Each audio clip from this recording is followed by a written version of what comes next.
Reverend Father Sinforiano Munton, atong buutan ug tinahod nga padrikura.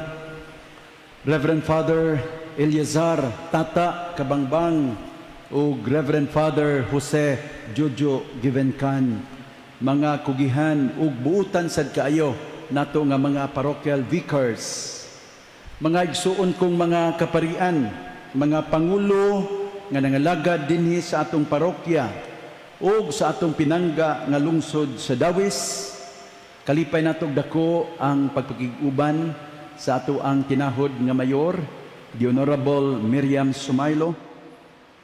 Mga igsuon ko diha ni Kristo, kamong tanan nga niya karon sa simbahan ug sa daghan pa nga nakiguban nato ning maong misa online, mga taga Dawis sa lain-laing mga suok sa kalibutan. Happy Fiesta kaninyong tanan. Mahimo ba itong pakpakan ang Diyos ug ang mahal nga Birhen?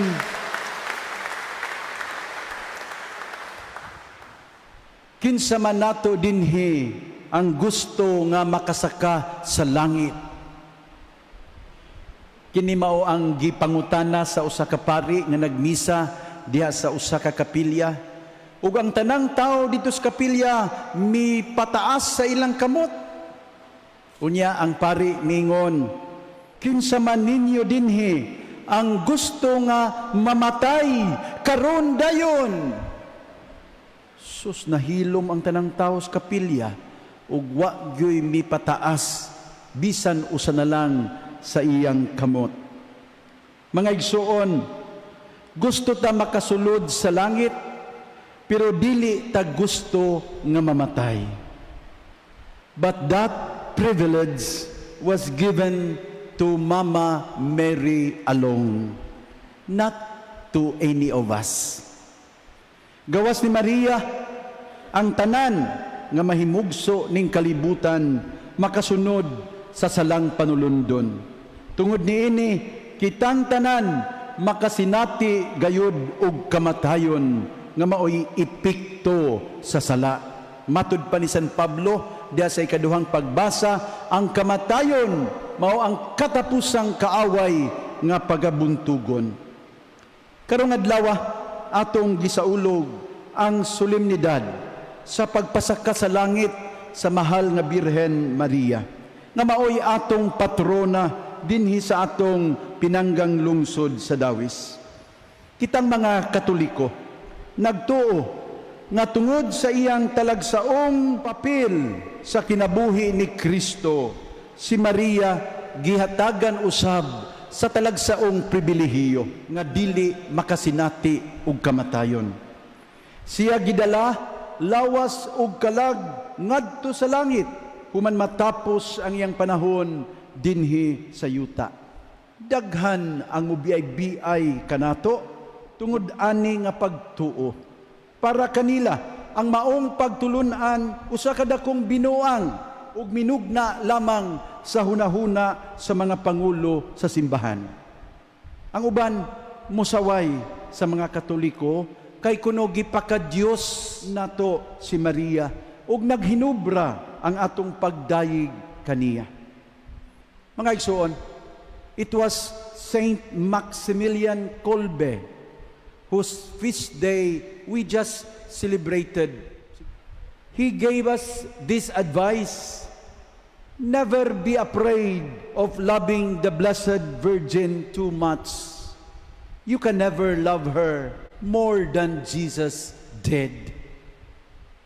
Ayaw gyud mo kahadlok nga masubrahan ang inyong gugma sa mahal nga Birhen, tungod kay dili ninyo malabuan ang gugma ni Jesus para sa iyang inahan. Ang balaang kasulatan nagsaksi sa dakong pagtagad nga gihatag sa Dios kang Maria. Ang arkanghel nga si Gabriel misaludo kaniya sa pagingon, Ave Maria, napuno ka sa grasya, ang Ginoo maanaa kanimo, bulahan ka sa mga babay nga tanan. You can read it in the Gospel of St. Luke, chapter 1, verse 28. Mary, the new Eve, ang bag-o nga Eva, is full of grace, not sin. Because of Eve's disobedience, sin and death came into the world. But because of Mary's obedience, salvation and eternal life has become our destination. Diya sa unang pagbasa, si Maria mao ang gipanagna nga sudlanan sa kasabutan sa Dios, the Ark of the Covenant. Jesus is the new covenant and Mary is the Ark.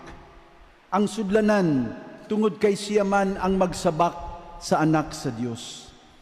Si Maria ang gipasabot nga tilimad-on didto sa langit.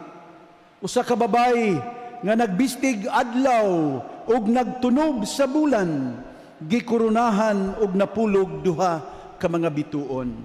From the book of Revelation, chapter 11, verse 19. Unya, mga igsuon, diya sa Ebanghelyo karong adlaw, si Isabel mismo, na puno sa Espiritu Santo ug misulti sa makusog. Bulahan ka sa tanang mga babay. Bulahan ang bata nga imong gisabak. Ngano kaha nga miduaw man kanako ang inahan sa akong Ginoo. Luke 1 verse 42 and 43. Ang Ebanghelyo, mga igsuon, nagmatuod nga si Maria mao'y pinakabulahan tungod kay siya gipili man sa Dios nga mahimong inahan sa iyang anak. Daghan kaayo ang mubatikos nato tungod sa atong pagpasidungog kang Maria.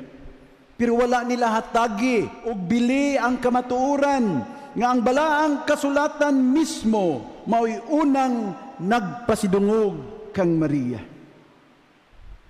Ang pagtulunan sa simbahang Katoliko, kalabot sa pagpasaka sa langit sa mahal nga birhen, dili ginamagama sa simbahan, kundili bunga sa lawom nga pagpamalandong sa mga naisulat sa Biblia mahitungod kang Maria. Sanglit siya gipili man nga mahimong inahan sa bugtong anak sa Dios. Si Maria giandam ng daan, gipakataw siya nga walay salang panulundon, ug sanglit siya nagpabilin man nga gawasnon sa sala. Dili gayud niya masinati ang kamatayon nga maoy pinaka dakong epekto sa sala. The Blessed Virgin Mary was taken up body and soul into heavenly glory. Being first of all disciples, Mary also is first to experience the fruit of Christ's salvific action on the cross.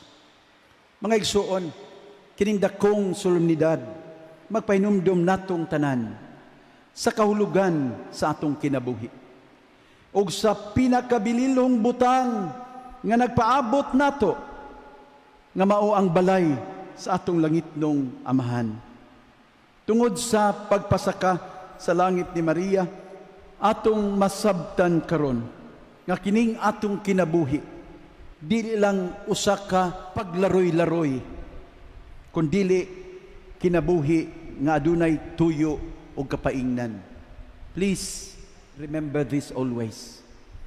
We are all created for Him. And we will be with God for eternity if we are united with Him in our daily lives. Gihimo kita aron makig-uban sa Dios, human sa atong kinabuhi ning kalibutan, human sa mga kalipay o kasakit, human sa daghang mga pagsulay, adunay mahigugmaong amahan nga nagpaabot nato didto sa iyang gingharian. Pero samtang ani pa kita ning walog nga luhaan ug nagpadulong pa sa langit, giatagan kita sa Dios og timaan nga maoy atong giya, kusog ug paglaom, ang mahimayaong panagway sa mahal nga Birhen Maria. Ang mahal nga inahan mo'y atong inspirasyon ug magdadasig. Tungod sa iyang dakong pagtuo, tungod sa iyang pagkamasinugtanon sa Dios, na iya ang kahimayaan sa langit. Ug matag usa ka nato, naglaom nga makaambit usab kita sa himaya nga nadawat ni Maria. Ug kini mahitabo gayod kung kita dili mubulag sa makamot sa inahan. Si Maria maoy mugiya ug magdala ka nato ngadto kang Hesus. Matud pa sa mga Santo Papa, Mary is the surest, the fastest, and the easiest way to Jesus. Happy Fiesta kaninyong tanan. Viva Nuestra Señora de la Asunción. Pakpakan na to ang mahal nga Birhen.